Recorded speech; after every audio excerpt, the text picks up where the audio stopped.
Hi, I'm Phyllis. And I'm Julie, and welcome to That's So Deep. This is the podcast where we try to root out loneliness one conversation at a time. And today we're talking about people pleasing. What is people pleasing? Well, according to our friends at Merriam-Webster, they define people pleasing as a person who has an emotional need to please others, often at the expense of his or her or their own needs or desires. Do you think you're a people pleaser? I definitely think I'm a people pleaser. I like making people happy. I think I'm good at making people happy. But the problem, I actually think it's a very human thing to try to make people happy, But I think the problem is that second part of the definition, which is often at the expense of my own needs, So I think I'm actually really good at making people happy, but maybe I'm not so good at recognizing what my own needs or desires are. Somewhere in there, I get a little bit lost. So how about you? Do you think you're a people pleaser? I do. And I've been thinking about that today. I'm definitely a people pleaser at work in that I have trouble saying no. So I've mentioned before that I work at a nonprofit, and just a couple weeks ago, I got an email from the state organization who said, we've got this grant opportunity. They'll be training in 2 weeks, but this is a terrible time of the year for me. And so I think when I had first started this job, I would have said, yep. And I would have said yes to everything. I know what my job is. I know what the next month entails. And so I feel good that I was able to say no and know why I needed to say no for my own needs. So at work, I have been a very yes person. Yes, we should do all the programming we can. Yes, we should. But I'm also a people pleaser at home, I've noticed. Amy will ask me to do something, and even though I don't want to do it, I always say yes. So, which is fine because it's nothing that's going to hurt me, and we're spending time together and whatever. But yeah, I've noticed that I will say yes to her always. I rarely tell her no, even when I don't want to do the thing that she's asking me to do. So I'm wondering if you find that you are a people pleaser mostly with your family, with your extended obligations or priorities, or are you only a people pleaser with people who aren't in your family? Have you thought about that? I'm definitely a people pleaser with my family. I can tell I'm a people pleaser because I can be indecisive, which I think is a quality of being a people pleaser. Indecision, like the root of that for me is that I don't know. I'm looking outside of myself to find the answer. And you can't really talk about people pleasing without talking about boundaries, So it's like, Right. Saying no is also kind of a boundary. But yeah, I do like saying yes to my kids a lot. But having a boundary for them, it's like I'm not going to let them stay up all night or something, but having a boundary for them is also really healthy because they know what the limit is. And I think too, I let my kids negotiate with me because I think it's good for them. I think sometimes when they quote unquote back talk, which isn't really back talk, I don't see it that way, they're negotiating what it is that they want. And for me, I like that. So I may acquiesce or I may be like, okay, I'll consider that, because it's actually self-advocacy for them. That's how I see it. I don't actually see it as back talk or disobedience. I'm like, no, they're advocating for what they want. I'm like, well, they're really good at it. I need to get better at it. I have a hard time with people pleasing because it's often intertwined with mom guilt. So like, let's say my kids can put themselves to bed and I'm like tired and I'm like laying in the bed and I'm like, I don't want to go help them.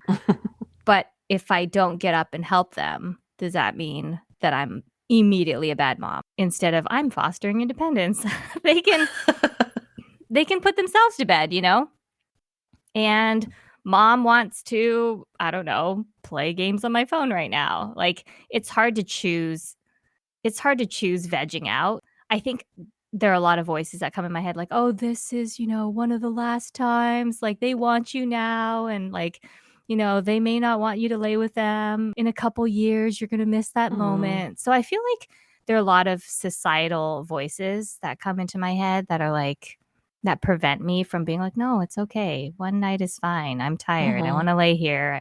This game happens to be really fun right now, or whatever it is. Yeah, I think in general, like it is healthy to, I don't know, be connective and make people happy. I think that's okay, but it's just the part where it's like, but at the expense of your own needs or desires. That gets a little mhm. tricky.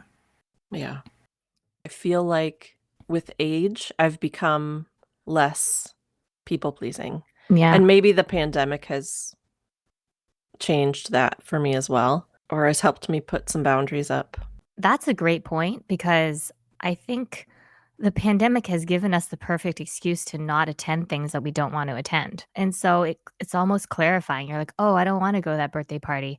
Oh, I don't have to go to that birthday party because I can say, which is truthful, that our family's not going to birthday parties. But it makes you check in with yourself that you're like, oh, that's actually something I never wanted to go to to begin with. And why do we feel like we have to make excuses? Can't I just say, I'm really exhausted. I need to take some time to myself? Can't we just say that? I think it's because we are in a culture that doesn't allow for us to have that kind of space, like to choose ourselves over other people. Like I think that's Mm, ultimately the issue because it's like I don't want to hurt my friends' feelings. Like I feel like I try to preserve other people's feelings. It's like they might not have hurt feelings at all, but I'm trying to not hurt their feelings. So then I make an excuse instead of just like it almost feels more vulnerable to be like, to be honest. to be honest Yeah. and to state my needs. I'm so Right. tired. And you're disappointing them. I think it's part of it is the disappointment. It's like I'm choosing to disappoint myself. Glennon Doyle always talks about this. I'm choosing to disappoint myself instead of disappointing other people. Hmm. Or am I choosing to disappoint other people so that I don't disappoint myself? I feel super conditioned to always disappoint myself. I think I do too. Here's an article on Psychology Today about 10 signs that you're a people pleaser. Okay. You pretend to agree with everyone. I don't do that. I don't either. In fact, I lost a friendship because I disagreed so hard. Oh.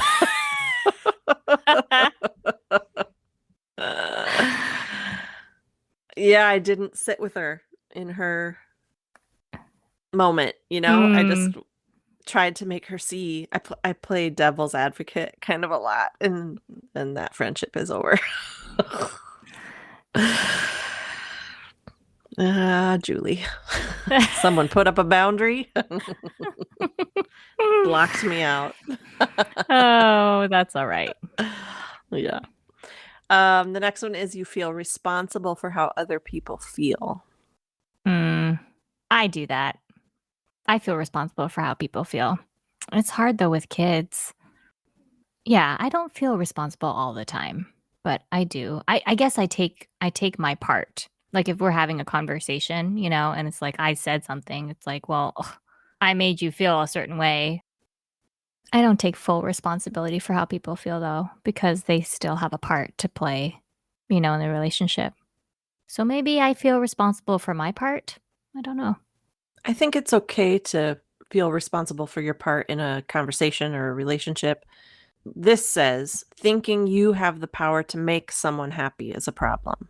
Mm, People have to be in charge of their own emotions. yeah, that's tricky. Yeah.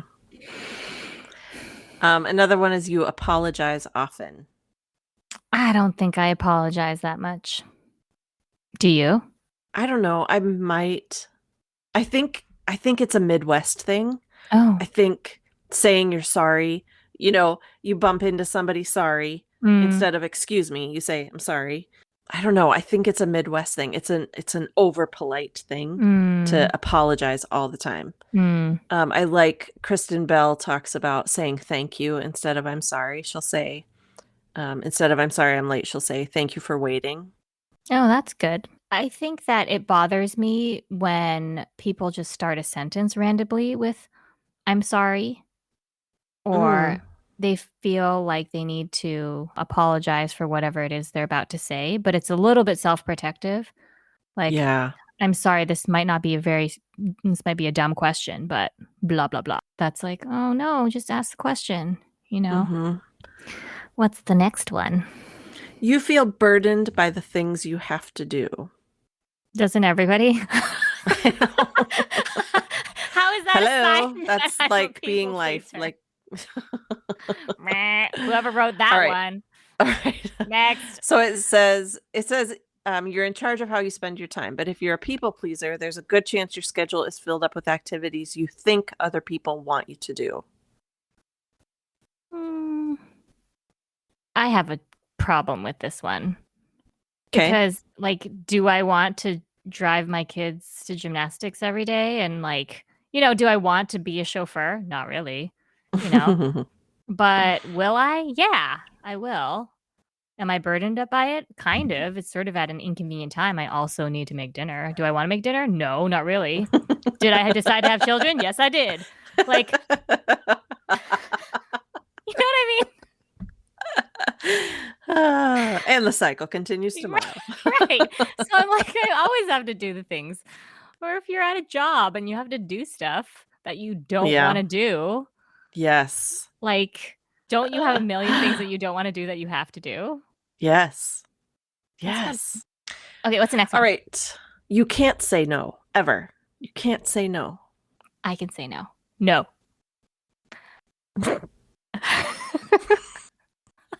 Okay, so whether you say yes and then actually follow through, or you later fake an illness to get out of your commitments, you'll never reach your goals if you can't speak up for yourself. I could Yeah. speak up for myself. Okay. You feel uncomfortable if someone is angry at you. Yep. Yes. Yes, I do. Yeah, and don't you want to fix it? Yes. Yeah, when people are angry with me, I feel embarrassed, Oh, ashamed. I know. I feel disconnected. Yeah, I totally want to fix it. Mm-hmm. What did I do? Mm-hmm. Can I? They're like, no, I just need space to be mad at you. And you're like, Right. oh, okay. Can't do anything.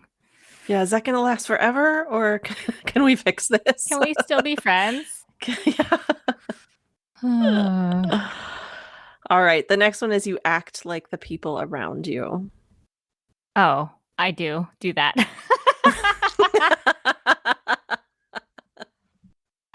But Give me an example. that feels kind of human to me. Like if I start hanging out with someone for a while, like for example, actually, well, okay, if I start hanging out with someone for a while, I'll start dressing similarly to them because I'll be like, oh, that's a cute shirt. I think that's a fairly natural human thing. That's why you see like lots of different people who look like each other that hang out with, I Mm, feel like they start dressing the same and doing their hair the same. yeah.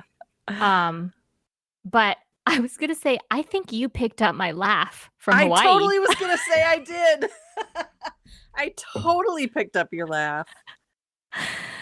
My little Kermit the Frog thing that I do. Your little. Yeah. I 100% picked up your laugh. Yep. And you pick up mannerisms and you pick up Totally. phrasing and Yeah. I pick up quirky phrasing. Like some people used to say cool beans all the time, and I'm like, oh yeah, cool beans. I'm gonna say that. yep. Whatever it is that's kind of quirky. I mean, if you start acting completely like them, like freaky single white female thriller movie, then that's a little weird. But there's a lot of it that's pretty natural. I think it's funny that you brought up the laugh because I totally picked that up. Sorry, not sorry. Sorry, not sorry. Okay, there's three more. Okay, do it. You need praise to feel good. Duh. No. Oh. Did you say no? Yeah. I said, duh. I totally need praise. Give me lots of praise.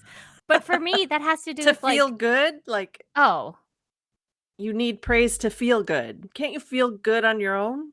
Yeah, I can feel good on my own. No, I love praise, but I think part of that is like love languages. Mm. Like for me, it's words of affirmation. Like I really, Mm-hmm. really take in a lot of love through praise and words of affirmation. Mm-hmm. Yeah. It feels good to be Yeah. given words of affirmation, but you don't need those words in order to feel good. Yeah. I don't need those words in order to feel Yeah. good. I feel Yeah. good. And I look good, baby. Yeah, you do. Woo! Okay. Number 9 is you go to great lengths to avoid conflict. Bingo.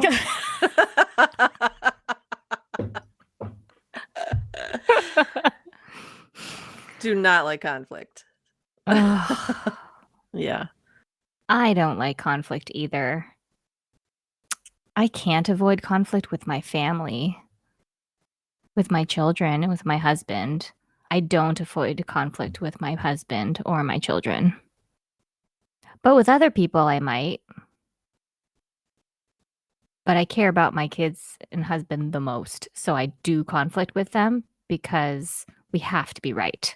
I hate it, but I'm good at it. Yeah. Yeah. You're good at it and you've practiced a lot. I have not practiced a lot. I am really good at swallowing my feelings. And if I'm hurt, then I have to figure out why I'm hurt.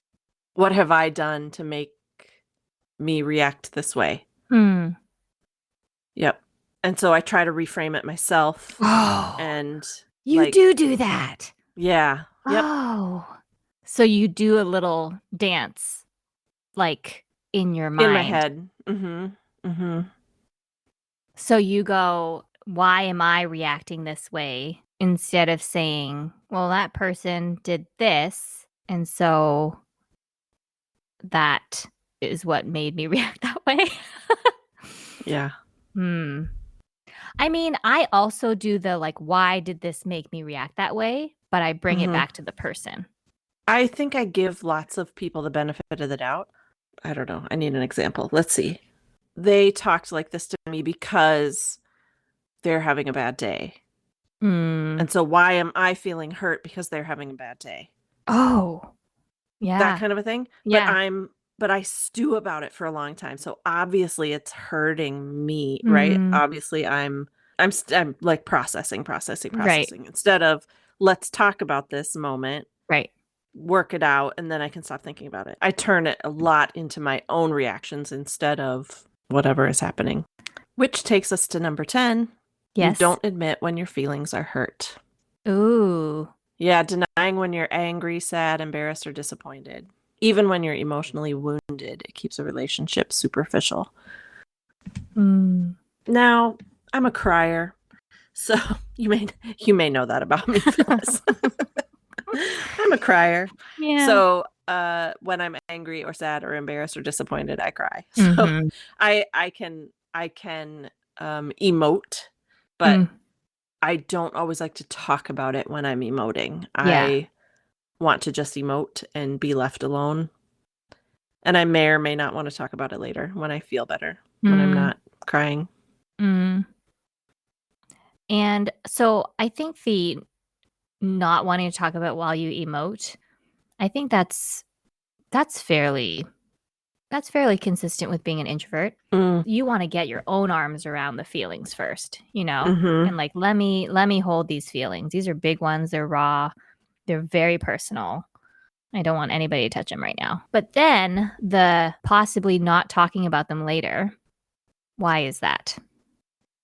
I'm sure it's childhood stuff. Mm. Not wanting to sound dumb, not wanting to be brushed aside. Mm. If I am going to express, then I want it to be validated. Yeah.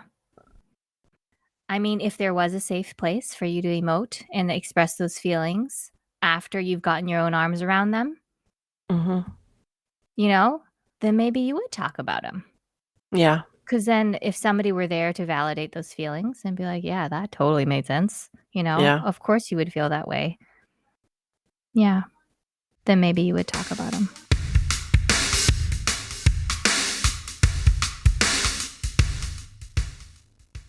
All right. So you said something earlier about like, why can't we just be honest if we can't attend a birthday party or we don't want to attend a birthday party because we're just tired. We worked like a 60-hour week or something and we just don't want Mhm. to do it. Why can't we just be honest about it? And I think you can be honest about it. You can say no, but we make stuff up, right? We make stuff up and we give excuses.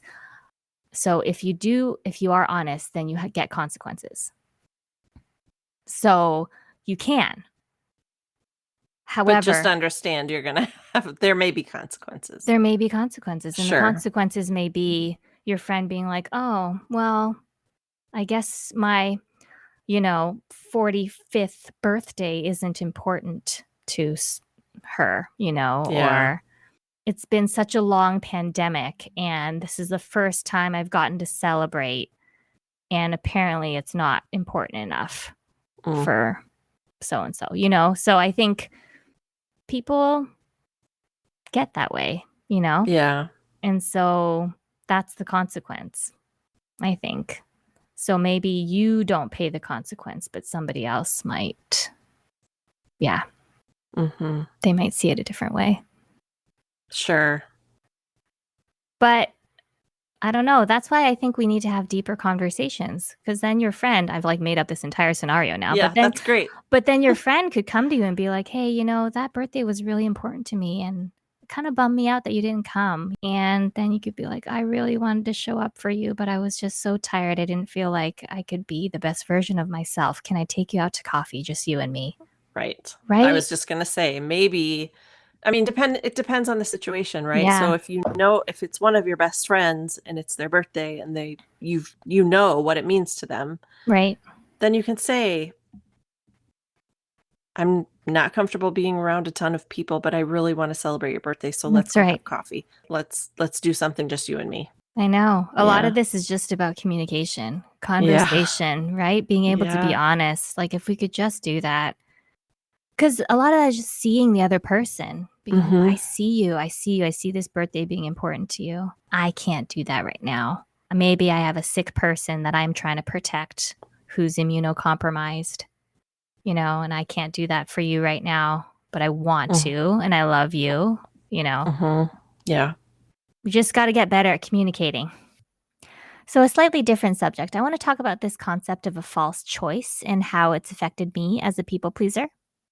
So, when I was growing up, a lot of the discussion was around like, what are we going to eat? What are we going to eat for dinner? Right. And so, my mom would often ask us, like, what do you feel like eating tonight? And she would say, like, do you want spaghetti or do you want like I don't know what she would say. Or do you want Chinese food? Right.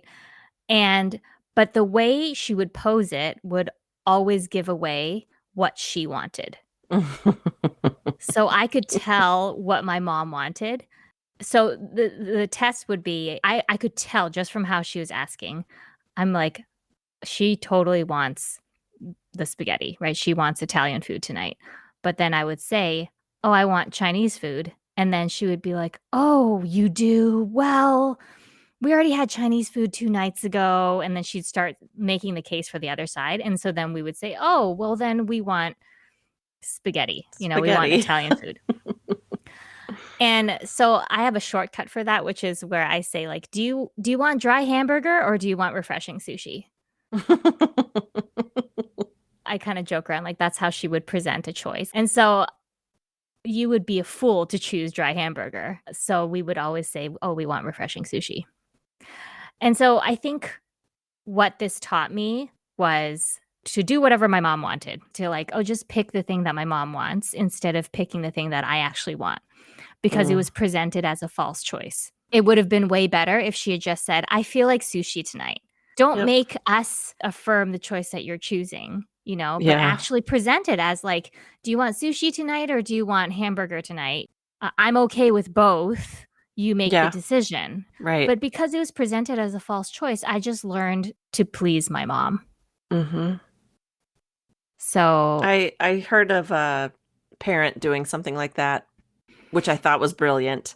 The child was throwing a fit and wanted a piece of candy, and the parent said, "You can have a nap now, And then when you wake up, you can have one piece of candy, or you can have a nap now and wake up and not have any candy. What's your choice?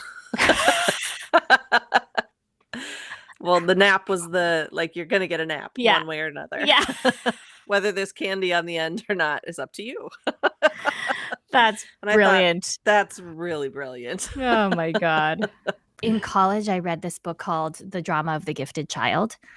And it's by this Swiss psychologist named Alice Miller. And she's since written, actually, I'm not sure if she's still alive, but she's written a lot of different books about just psychology. And so the gifted child is a child that is finely attuned to her parents' feelings and emotions. And so you just end up as somebody who is so sensitive to your parents that you end up maybe sacrificing your own feelings or your own wants for whatever it is that they want.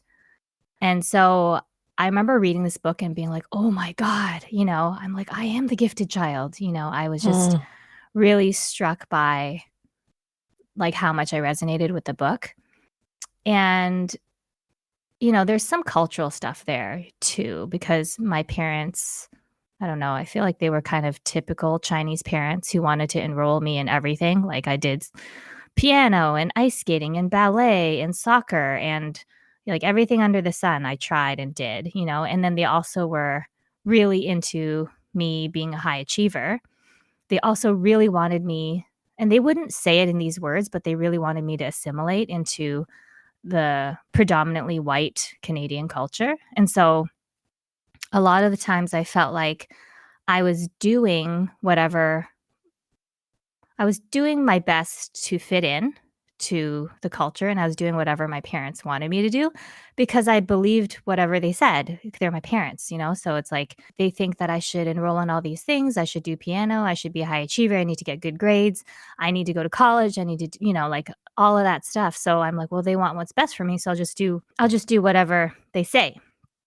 But then somewhere in there, I think I lost myself, or like I didn't know how to find myself. My dad wanted me to be like a biology major, and by the time I got to high school, and I was really good at biology. I was mostly just really good at memorizing things. So I did whatever he told me to do. I went and I became a biology major, and then found myself really struggling in college and realizing that I'd rather be an English major. And then just kind of later on discovering that I'm actually more of an artist.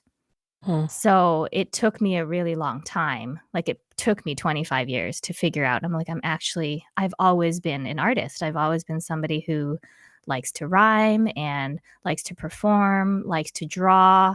And so my parents acknowledged that those were things that I was good at, but they didn't really ever say, this is what lights you up, Phyllis. This is where we want to help you grow and develop.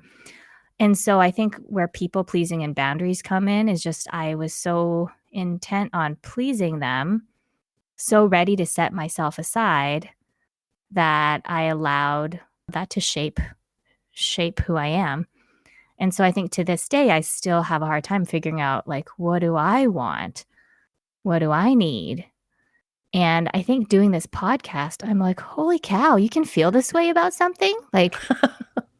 Like you can feel this lit up and happy, doing something that you love, like I'm like, okay, well maybe this is how it feels when you actually do something that you really, really want to do. So that was my kind of long-winded story. No, that's good. About emotional boundaries. It's this whole thing about borrowed beliefs, right? Mm.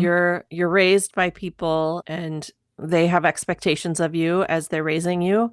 But at what point do you break off from what they want and do what you want? Right.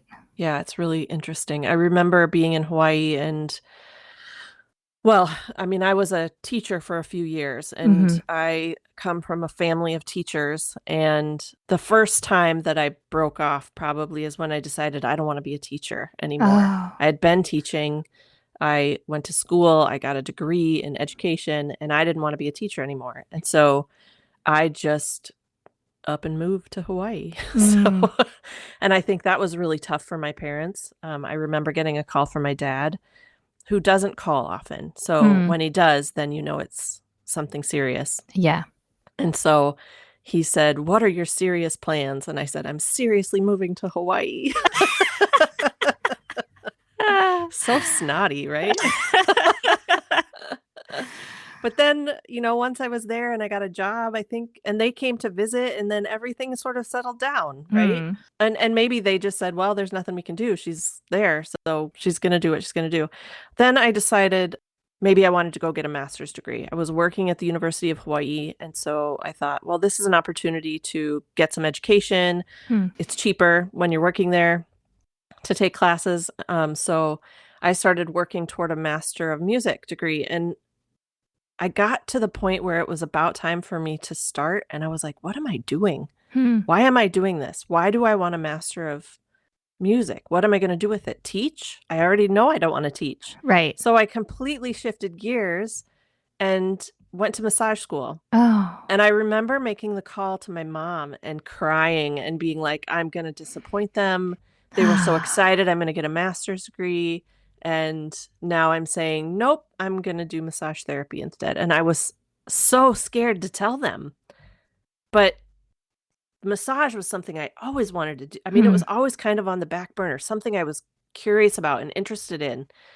And so I made the call, and my mom said, "Okay, we just want you to be happy." I was like, Oh. "Okay, why was I so scared?" Hmm. I mean, I guess, was there something that they communicated to you that if you didn't keep doing music, that it would be disappointing to them?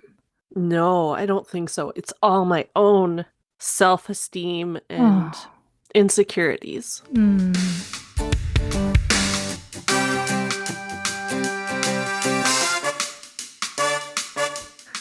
So that was a good conversation. And I think what I'm realizing is that just so much of our childhood and even our adulthood is about pleasing our parents, It is. right? And Yeah. really figuring out who we are and what we want. And I think we want to be good daughters, so I think a lot of that, maybe a lot of that pleasing, maybe that's where, for me, that's where it comes from. So I don't want to ruffle the feathers because I care about my parents. But at the same time, I also need to figure out what I want, Mhm. you And know? who I am. I need to figure out who I am, right? Right, That's right. part of the journey, is figuring out who you are and how you fit into this crazy world. Yeah. What's our place? Why are we Mhm. here? Okay, listeners. So we have a takeaway for you. And our takeaway this week is for you to make your borrowed beliefs list. So, beliefs that you have inherited and borrowed from your family, from your parents, from your conditioning, and write down those beliefs. And then we want you to, in the next column, write down your actual beliefs. What are the things that you believe now? And then And maybe maybe there are things that you're still wrestling with, Mhm. whether you're wrestling about whether you believe in these borrowed beliefs or not, or some of the things in your borrowed beliefs list, maybe things that are going to be actual beliefs, Yeah. that those are things that we wrestle with as well. Right. So maybe we have 3 columns. We have borrowed beliefs, and then maybe in the middle, we have developing beliefs, and then finally, we have actual beliefs so that you can actually capture that struggle and transition. All right. Well, thanks for joining us. We'll talk to you next time. Bye for now. Bye.